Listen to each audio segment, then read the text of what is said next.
di akhir 2024 ini batas akhir penataan ASN. Artinya di 2025 tidak ada lagi yang sebutan tenaga honorer. Pemerintah Kabupaten Bengkulu Tengah memperpanjang masa kerja tenaga honorer hingga pegawai pemerintah dengan perjanjian kerja PPPK formasi tahun 2024 dilantik. Penjabat Sekretaris Daerah Sekda Kabupaten Bengkulu Tengah, Der. Henry Donald, SH, MH mengatakan berdasarkan aturan yang sudah diterbitkan pemerintah pusat, pemerintah daerah diminta untuk tidak lagi memperpanjang atau mengangkat tenaga honorer. Dengan demikian, semua tenaga honorer di setiap organisasi perangkat daerah OPD di Pemkab Kabupaten Bengkulu Tengah akan dirumahkan per tanggal 1 Januari tahun 2025. Namun, Menteri Pendayagunaan Aparatur Negara dan Reformasi Birokrasi kembali menerbitkan surat edaran terbaru terkait tenaga honorer. Dalam terbaru pemerintah daerah diminta untuk mengalokasikan anggaran untuk pembayaran gaji para tenaga honorer. Namun pemerintah daerah hanya diperbolehkan untuk mengalokasikan pembayaran gaji tenaga honorer yang masuk dalam kuota seleksi penerimaan PPPK tahap 1 dan tahap 2. Jadi pada tahun 2025 tenaga honorer akan bekerja seperti biasa, selagi mereka menunggu pelantikan PPPK tahap I maupun tahap 2. Oleh karena itu tenaga honorer masih akan bekerja seperti biasanya, ujarnya.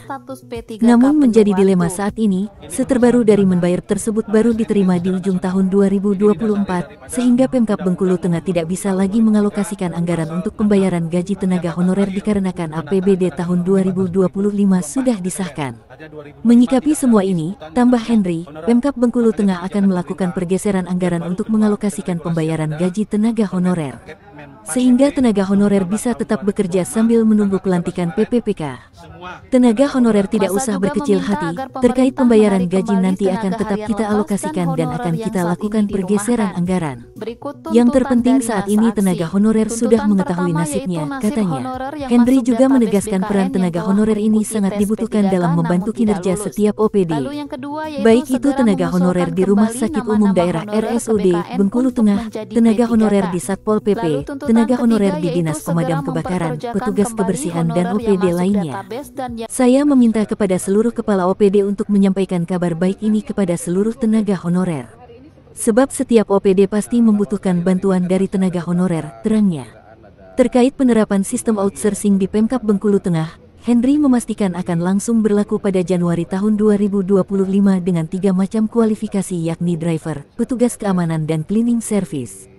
Jadi setiap OPD kita anggarkan 4-5 tenaga outsourcing kecuali OPD yang besar, seperti Sekretariat Daerah, Sekretariat DPRD, dan Mall Pelayanan Publik MPP, tutup Henry. Kemudian yang keempat yaitu segera mengeluarkan surat pengumuman resmi terkait kelulusan P3K tahap 1.